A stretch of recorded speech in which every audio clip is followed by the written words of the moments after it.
the time with tutorial in teacher's tutorial, and in today's tutorial it's going to be a continuation of the course part 305. For those of you who are new to the stream, do well to smash the subscribe button. Use the comment section to say hello, hi, let us know where you're watching us from, and also do well to smash the like button. For those of us who are just returning, please do well to smash the like button and also use the comment section to make the class interactive. With this being said, let's go straight into it. So we have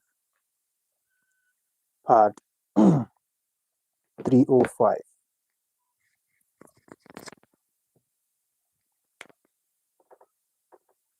PAD 305. Now, according to the thumbnail, the topic we have to take today is pressure group. But before we talk about pressure group, in our last class, we talked about the second and the first political party in the first and second republic. So I just want us to quickly touch on this third and fourth republic. What was okay? I think we are live again. So now let's take it off from political parties in the third republic. But just before then, confirm my audio to know if it's on point. Okay. Now, wonderful, wonderful. The audio is on point. Now let's take a step further. Now it says here, political party in the third. Okay, political party in the third republic. What was political party like during this era? We're going to be talking about that very quickly before we move to the main topic, which is pressure group. Now, political parties in the third republic. Now, this era was the era of military coup. All right, military coup. Talking about the coup of December 31st in 1983. All right, where it ended, and the hope of political parties, all right, that competed for power during the Second Republic was also given life. Now, only 13 of them applied. Okay, so during the Second Republic, don't forget that we said something about political parties being subdued by military activities. So the coup ended, okay, on May 3, 1989, and the coup ended actually, all right, pool parties in third in the third republic. Okay, I just want us to take some major points here. Now, one of the major points here is that after the end, okay, after the end of the coup in, all right, the coup of 31st, all right, December, okay, 31st, after that coup ended, December 31st, 1983, all right, so political parties now can do their thing. And on May 3, 1989, there was the ban that was lifted. The ban that was placed on political parties was lifted. Okay, May 3, 18. All right, we have May 3, 18. I beg your pardon. That is 1989. 1989.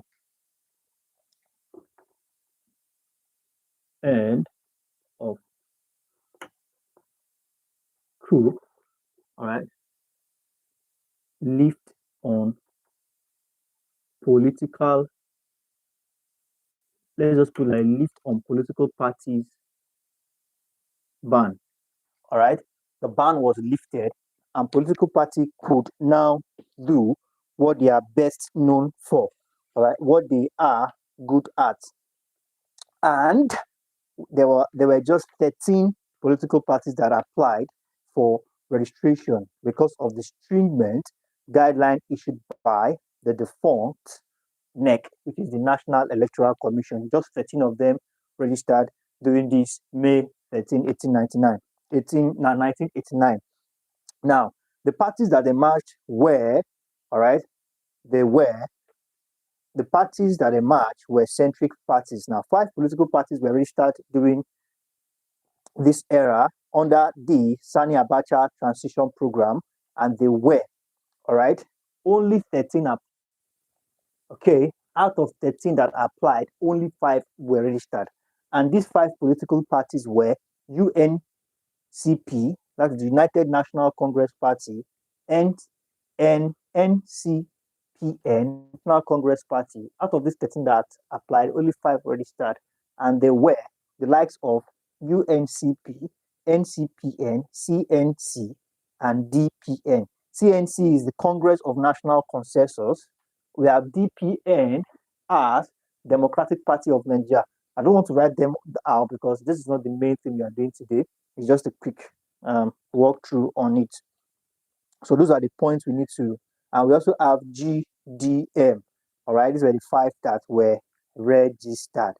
Now, that was all and sundry of the Third Republic. Now, moving ahead straight to the Fourth Republic, on assumption of office of the head of state, which is General Abubakar, all right, it dissolved all political structures, including political parties that operated during this era, during the Abacha's era. Now, don't forget that these political parties in Third Republic was characterized by that of Abacha's era. But in the Fourth Republic,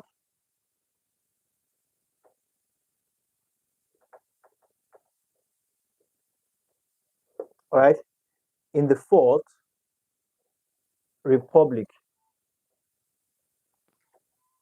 okay, in the Fourth Republic, it was General Abubakar's era, all right, General Abubakar era, and he dissolved all right, General Abubakar dissolved all political parties and structures that operated during Abacha's era. All poll parties, all right, and structures that operated during um, Abacha's era. Now, his military administration also already put together three political parties. Okay, talking about his administration, he put together already three political parties, and they were PDP, APP, and AD. All right, we all know what PDP is, the People's Democratic Party. We have APP, the All People's Party, and AD, Alliance for Democracy. All right, these are the three political parties he, all right, his administration put together. So basically, they did their thing, and we have these three parties contested in the 1999 general election that ushered the Fourth Republic. Before the 2003 general election, we have all right. So what ushered in the Fourth Republic was the uh, general election that was uh, that was conducted. Now, before the 2003 general election, the APP transformed all Nigerian People's Party into, all right, in order to make the party have more national outlook, all right. Now, APP, speaking about, don't forget, we said three of them before now. So now, during this 2003 election, apart from the 1999 election, that Fourth Republic, that ushered in Fourth Republic, the other one that happened in 2003, the APP transformed into what? More like a coalition. They came together. All right, APP transformed to All People's Party, which is ANP. All right, APP transformed into all right, All Nigerians People's Party, more like a changing so that they can get what in order to make the party have a more national outlook. All right, so basically that was what happened in the fourth. Now, similarly, before the 2007 general election, majority of these elected on the platform of AD became members of General Enlarged and newly formed Action Group of Nigeria. All these are activities, parties transforming coalitions, members of party going to another. All right, but basically what we need to understand is that apart from the 1999 general election, there was a 2003 election, and there was also a 2007 election in the Fourth Republic. And this is what basically the era of General Abubakar. Okay, so we have that as that. Now let's take a step. Let's take a step further. Okay. Now, the characteristics of political parties in the Fourth Republic. Okay, with little they little or nothing in common with political parties of the first, second, and third. Now, the manner they engaged did not fit into what we know as extant literature of Nigeria. Now, what I was saying here that in Fourth Republic, things were a bit different. All right, the characteristics of political parties in Fourth Republic is basically different. It's so different from that of the First, Second, and Third Republic. All right, don't forget that the fourth General Abubakar, all right, that hurriedly created these three political parties, which were predominant in this era. In that era is the Fourth Republic. Okay, so we have that as that. So our topic for today, which is, all right, the pressure group. Okay, so now when we talk about pressure group, quite a straightforward one. This is a group of people with common interest. All right, a group of people come together or agree to work together as a team or as a group with common interest. And what is this interest? What is the goal of the pressure group? It is to influence the decision of an authority. Right? It could be the government. Common pressure group could be political, it could be societal, it could be educational, it could be whatever. All right? But the soul of this pressure group is to what? Influence, to mount pressure on the authority or affected or the authority in question to seek and yield to their terms. All right, more like a protest, but this group are very intentional and they don't stop at anything until they are being attended to. But now let's go straight into details. Now, the formation of pressure groups in Nigeria can also be traced to the colonial. All right, so speaking about the history of pressure group in Nigeria, all right, it says here that the formation of pressure groups in Nigeria can be traced to the colonial era. Now, the West African Student Union, WASU, was a major platform used by Nigerians studying abroad to agitate for constitutional reform. All right. So now, history traced to the era of colonial rule. So WASU in question was WASU, which is the West African Student Union.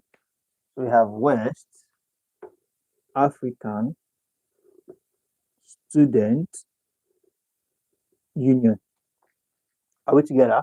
Now, WASU, which happens to be the West African Students Union, I think I missed this, yeah. Students Union was a platform, all right? So WASU can be compared to what we refer to as a pressure group.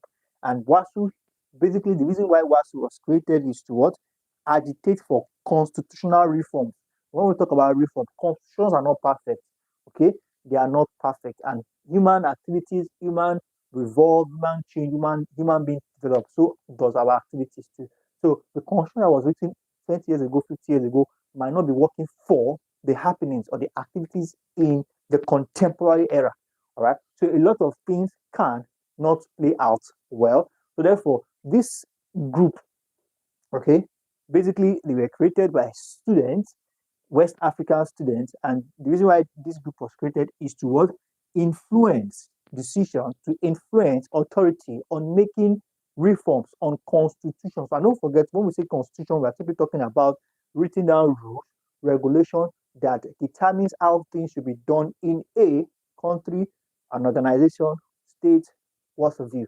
All right. What you need to understand is that this constitution is there, all right, on the principle of this is how things should be done. And if anybody works against it, there are repercussions. So there are certain things that have been done that is not in favor of students. These are the group that will take it upon themselves to ensure that there is a change, there's an amendment, there's a reform, all right, pertaining to that constitution. So that is more like the all and sundry of what we call pressure group. Now, let's take a step further.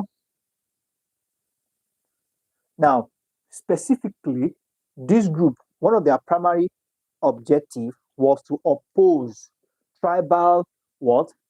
Paratism among students. All right. Speaking of tribalism, speaking of racism, speaking of this person is from here, so it should be limited to this and that.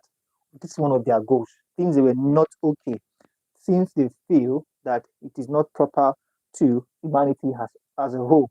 So this is one of the reasons why they created this group. Now, during the First Republic, pressure group also allied themselves with socialist movements. Okay, according to the history of pressure group, they also aligned during the First Republic. Pressure group aligned themselves with socialist movements, socialists, and don't forget, socialists also seek for equal. We are back now. Now the thing from the network. So now, as I was saying, now pressure group also aligned in their early stages. They also aligned themselves with socialist movements.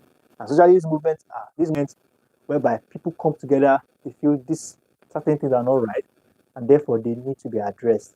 So we have that as that. Now let's take a step further. We have pressure groups under. Now let's consider pressure group under different uh, existence.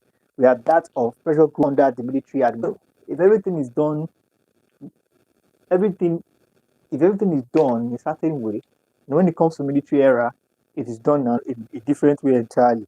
So what was the pressure group like during the military administration in Nigeria? Now many pressure groups, professional associations and trade unions operated in Nigeria under the different military administrations in the country. Now, what we need to understand here is that the spirit of the plan is to return power to civilians. Now, the Obasanjo military administration lifted the ban placed on labor unions and their leaders in the country and Central LC, Nigerian Labour Congress. Now, pressure group, all right, under what? Military administration. Now, under military administration, a lot of things happened. But what made the book, according to our material, is that there were many pressure groups that operated in Nigeria under military administration in the country. Now, the spirit of this pressure group during this era was what? That power should be given, power should be transferred to the civilian government. All right. Spirit of the plan is to return power to civilians. Now, Obasanjo happens to be the military head of state then. Now, he lifted. So now we are being told that he actually acknowledged he actually yielded to their demand, and he lifted. That means there was a ban. Okay, a ban was placed, and he happens to be the one that lifted the ban, and did what? Centralized everything that has to do with pressure group. Don't forget, we were told that a lot of them, were just here and there during this era. So he just brought every one of them together, put them under an umbrella. And the name of that umbrella was called then, all right? The name of that umbrella is NLC, all right? NLC, which is the Nigerian Labour Congress. Nigeria, we have Labour, the Nigerian Labour Congress. Now, that is what Obasanjo military administration did. Obasanjo military administration. That was what it did. Okay. Can we all hear me? Man, sure. Also. Now, with this being said, now during Buhari regime, the Nigerian Bar Association, we have the Nigerian Medical Association, Nigerian Union Journalists, okay, until the NLC, Lupeng, and Peg Sangs were banned by Abacha. Now, Nigerian Labour Congress under Obasanjo and other pressure groups were also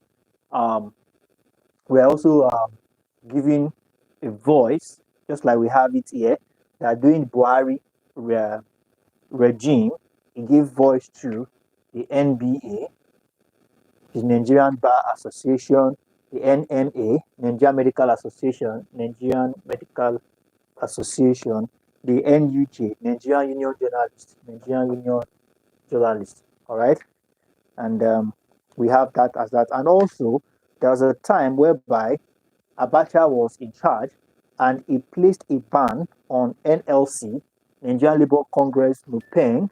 All right, that has to do with petroleum and things like that. We have PEGSAN, Pengasan. All right, Abacha military administration. The three bodies, along with other pro-democratic and civil society groups, considered themselves as major opposition.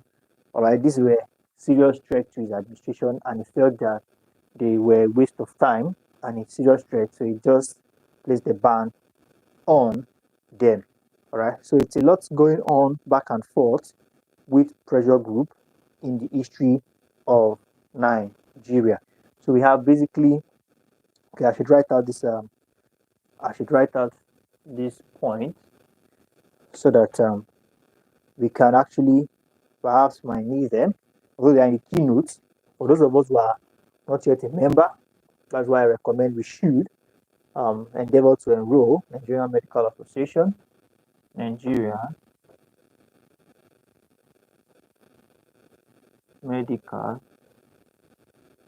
Association. Okay, and we have Nigerian Bar Association, Bar Association, and we have NUJ, Nigerian Union of Journalists, Nigeria Union of Journalists, and we have that as that.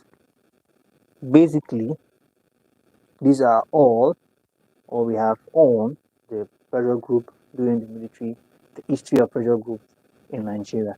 All right, and basically we have that as that. So very quickly, I think this is going to be our last class we're having on the course part 305. All right, our last class on the course part 305.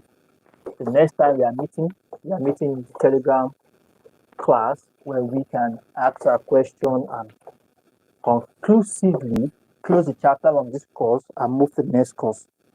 Now we have that as that. Okay, now very quickly, I want us to go through what it means by the term states. Okay, states. Now, according to Harold Lasky in 1982, he said a state is a what? A territorial society divided into government and subjects claiming within its allocated physical area a supreme over or a supremacy over all other institutions. Now that is according to Harold. Okay. Now, but let's check this out. According to Leeds. Okay. Now Leeds in 1981. Leeds said a territorial association is territorial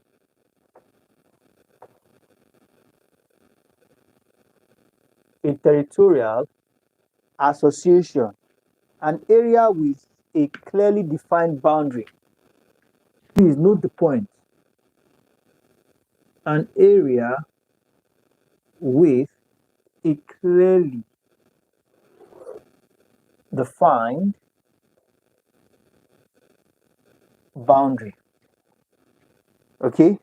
Within which a government is responsible for law and order.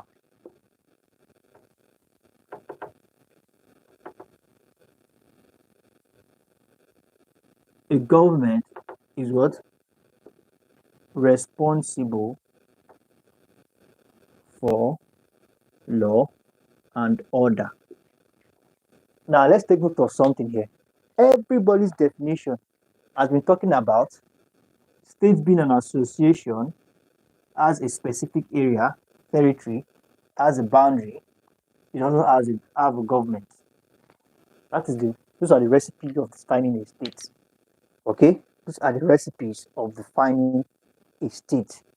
a state can be defined as a geographical territory, all right, as a geographical territory occupied by people with, it could be people with different, or people occupied with diverse kind of people that have language, history, culture in common, and has a functioning government.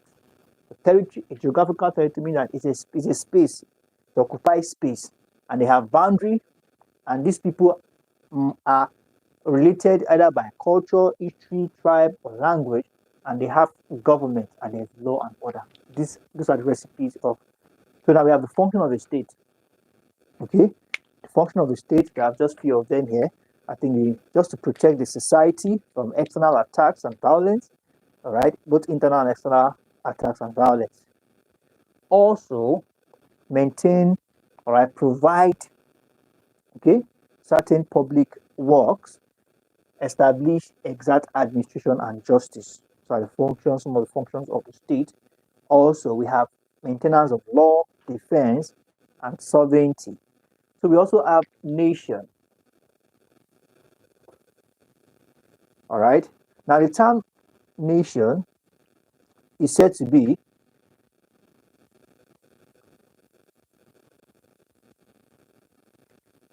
it exists where there is a union of people. All right. Unlike the state that requires a geographical place, area, specific boundary, a nation is quite different. All right. The recipe here is that a nation exists where there's a union of people based on similarities. Okay, similarities in based on similarities like similarities like okay, ethnic relationship, all right, cultural heritage, cultural heritage, etc. All right, so it's not necessarily tied down to a specific area or location. So we have the term nation symbolizes what? Unity of people, around which people unified and through which they identify themselves as a people. So we have symbolize, all right, symbolize or symbolizes unity, all right, of a people. So we have that as that. So we'll call it wrap here for today. Thank you very much, everyone. As we conclusively, all right, I've been able to deal with the PAD305 on YouTube.